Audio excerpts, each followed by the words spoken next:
제11대 충북도의회 후반기 의장에 박문희 의원이 더불어민주당 내 경선에서 내정자로 선출됐습니다. 청주 상당초등학교가 동남지구로 이전합니다. 반면 가칭 솔밭 2초등학교 신설은 없던 일이 됐습니다. 생태계 교란종으로 신규 지정된 거북이가 도심 한복판에서 발견됐습니다. 수입과 판매가 금지됐지만 여전히 구하기 쉽습니다. 충청북도가 보조금 예산을 규정대로 사용하지 않아 기관 경고를 받았습니다. 여러분 안녕하십니까? 계속해서 충북 지역 뉴스입니다. 충북의 의전 서열 두 번째인 충북도 의장 내정자로 박문희 의원이 더불어민주당 의원총회에서 선출됐습니다. 더 많은 주민들 앞에서 공개적으로 진행하라는 시민단체 요구가 많았는데 당장 크게 달라진 건 없었습니다. 심충만 기자입니다. 제11대 후반기 의장을 내정하는 충북도의회 민주당 의원총회. 투표권을 쥔 소속 의원 27명을 상대로 두 후보자의 5분 정견 발표가 진행되고 곧바로 경선 투표와 결과 발표까지 차기 의장감은 35분 만에 결정됐습니다. 길게 말씀드리는 것은 예의가 아닐 것 같아서 이렇게 감사하다는 말씀으로 대신하겠습니다. 여러분 고맙습니다. 감사합니다. 일반 사전 방청 신청은 불허했고 불쑥 찾아온 시민들을 막아서기도 했습니다. 의원총회 하는데 일반인들은 참관하면 안 된다. 약속되는 게 아니잖아요. 즉석에서 방청 허용으로 입장을 바꾸기 전까지 잠시나마 문을 걸어 잠그기도 했습니다.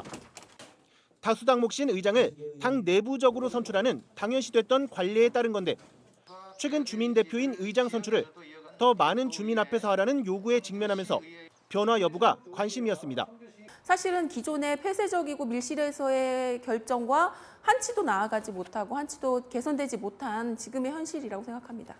더불어민주당은 언론의 선출 과정을 공개했고 별다른 규정이 없던 의장 선출 과정에 투명하고 공정한 절차를 신설하는 등 진일보한 변화도 있었다고 해명합니다.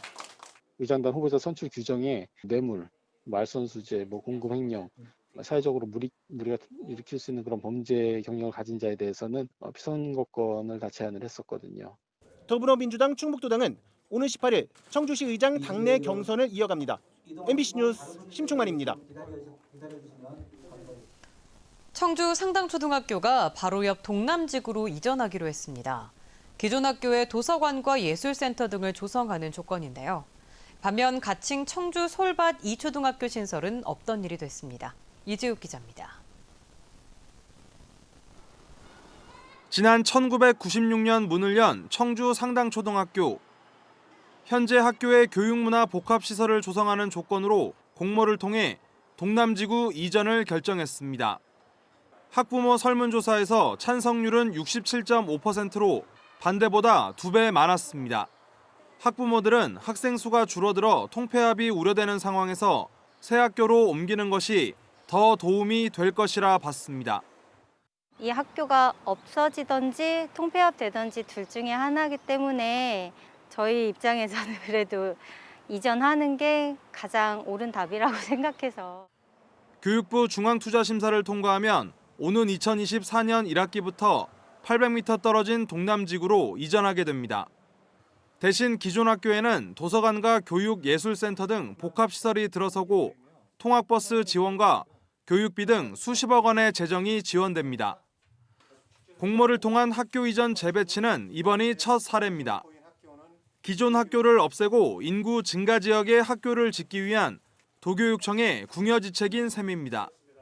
많은 설명을 드렸고요. 또 학부모님들의 궁금증을 사전에 해소하였기 때문에 이렇게 아마 높은 학부모 찬성률이 나오지 않았나 이렇게 생각이 되고요.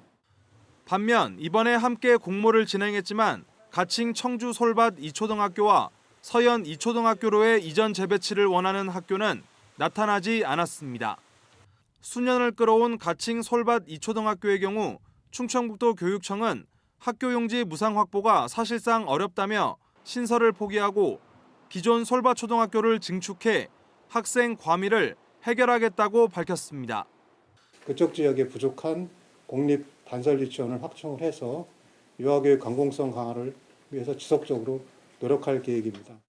오는 2023년 개학을 앞둔 가칭 서현 이초등학교는 아직 여유가 있다며 다음 달 재공모를 실시해 대상 학교를 다시 찾기로 했습니다. MBC 뉴스 이재욱입니다. 생태계 교란종으로 신규 지정된 거북이가 도심 한복판에서 발견됐습니다. 수입과 판매가 금지됐지만 여전히 구하기 쉽다는데요. 왜 그런지 조미애 기자가 취재했습니다. 머리엔 노란 줄무늬, 녹갈색 등껍질엔 옅은 무늬들이 보이는 30cm 크기 거북이. 2016년생으로 추정되는 1.2kg 무게의 이 거북이는 지난 3월 30일 중국 줄무늬 목거북과 함께 환경부 생태계 교란종으로 신규 지정된 리버쿠터입니다. 지난주 청주 가경천 인근 도로에서 발견돼 구조됐습니다. 거북이가 이제 길가에 돌아다니고 있다고 해가지고 연락을 받고 출동했습니다. 유해 동물일 가능성도 있어가지고요. 일단은 풀어주지 않고 당직일로 가져왔습니다. 유기동물 보호센터로 옮겨지긴 했지만 생태계 교란종으로 이동 자체가 금지돼 환경청 권고에 따라 안락사 처지에 놓였습니다. 생태계 교란종으로 지정이 돼가지고요. 그래가지고 공고 기간 지나도록 그 증인이 나타나지 않으면은 인도적 처리를 지금 검토하고 있습니다. 리버쿠터는 인기 반려 거북이로 올해 초만 해도 마트와 상업 수족관 등에서 구입할 수 있었습니다. 그러나 유기되거나 방생되면서 청주 명암저수지 등 전국 생태공원과 하천 등에서 폭넓게 발견됐고 붉은기 거북과 유사한 피해가 우려되고 있습니다. 겨울을 잘 보내고 또 번식하는 것들이 확인되고 남생이라든지 이런 것들과 아주 경쟁 관계에 있기 때문에 우리 토종인 남생이가 살아갈 환경들이 그만큼 줄어들 수밖에 없는. 결국 수입과 판매가 모두 금지됐지만 여전히 손쉽게 구할 수 있는 리버쿠터. 아무 제약 없이 온라인 주문을 통해 택배로 받을 수 있고 생태계 교란종인지 모르고 사는 일반인들도 많습니다. 여전히 유통되는 데는 이유가 있다는 게 업계 설명입니다. 몇백 마리, 몇천 마리 단위로 해서 수입이 한꺼번에 들어오거든요. 가지고 있는 사람들은 이거 못 팔고 그럼 다 폐기하라고. 살아있는 생명체를 어떻게 그렇게 막 죽일 수도 없는 거고.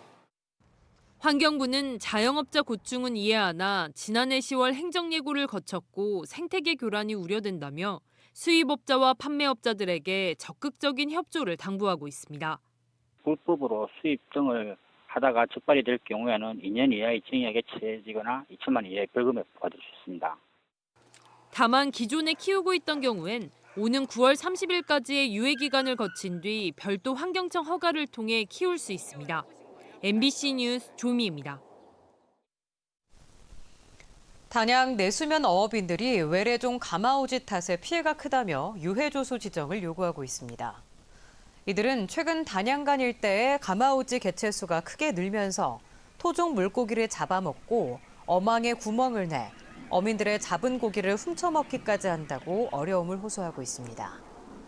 강미숙 단양군 의원도 5분 발언을 통해 가마오지에 대한 유해조수 지정을 환경부에 건의하라고 집행부에 주문했습니다.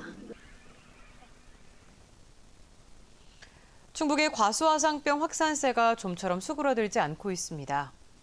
충청북도는 지난 주말 동안 제천 36곳, 충주 12곳 등 확진 농가 51곳이 늘어 누적 확진 농가가 390곳으로 집계됐다고 밝혔습니다.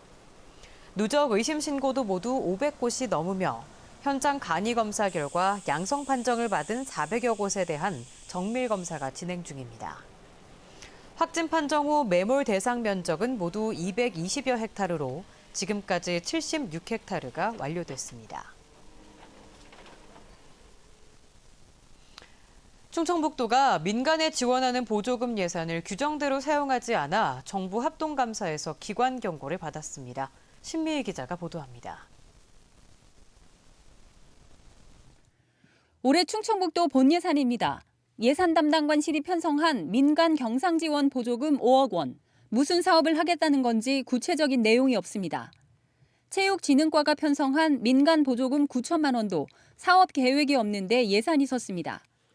정부 합동감사팀이 충청북도 예산에서 지난 2017년부터 사업 계획서가 없는 예산 10건을 찾아냈습니다.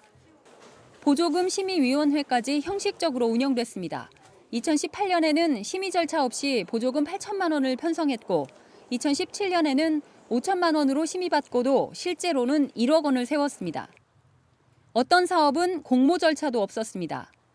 지방 보조금으로 추진되는 사업은 공모를 통해 사업자를 선정해야 하지만 일부 축제의 경우 공모 없이 특정 단체에 지원됐습니다. 결과적으로 도지사가 참석하는 행사를 주최하는 일부 단체에 보조금이 쏠리는 현상이 발생했습니다. 행정안전부는 올 초 실시한 정부 합동감사에서 충청북도가 보조금을 쌈짓돈처럼 사용하고 있는 정황을 확인했습니다. 충청북도에 기관 경고하고 관련 공무원은 징계를 요구하는 한편 감사 결과를 도 홈페이지에 공개했습니다. MBC 뉴스 신미입니다. 국내외 영화제가 연기되거나 비대면 방식으로 진행되는 가운데 올해 8월 예정된 제천국제음악영화제도 축소될 전망입니다. 영화제 조직위와 제천시는 기존의 청풍호와 여름광장에서 열던 영화제를 올해는 한 곳으로 집중하고 상영관과 공연 프로그램도 줄이는 방안을 검토하고 있다고 밝혔습니다. 영화제 취소에 대해서는 지금까지 제천에 코로나19 확진 환자가 발생하지 않았고 지역경제 활성화와 예산 문제를 이유로 고려하고 있지 않다고 설명했습니다. 코로나19 장기화 여파로 해마다 열리던 충주 우릉문화제도 취소됐습니다. 충주예총은 국가적인 재난사태에 동참하고 코로나19 확산 방지를 위해 취소를 결정했다고 밝혔습니다. 올해로 50회를 맞는 우릉문화제는 오는 9월 24일 개막해 닷새 동안 진행될 예정이었습니다. 코로나19로 인한 경기 침체 국면에서도 충북 수출은 나홀로 증가세를 이어갔습니다.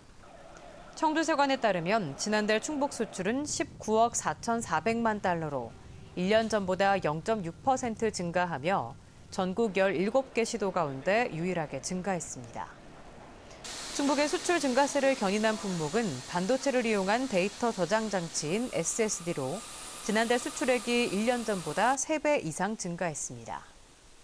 이로써 충북의 무역 수지는 2009년 1월 이후 연속 흑자를 기록했습니다. 저금리 대출을 미끼로 보이스피싱에 가담한 국내 총책과 관리책 2명이 사기 혐의로 구속됐습니다. 청주 흥덕경찰서는 지난 5월부터 지난달 10일까지 12억 원을 가로챈 혐의로 22살 남성과 35살 남성을 구속했다고 밝혔습니다. 충북지역 뉴스였습니다. 고맙습니다.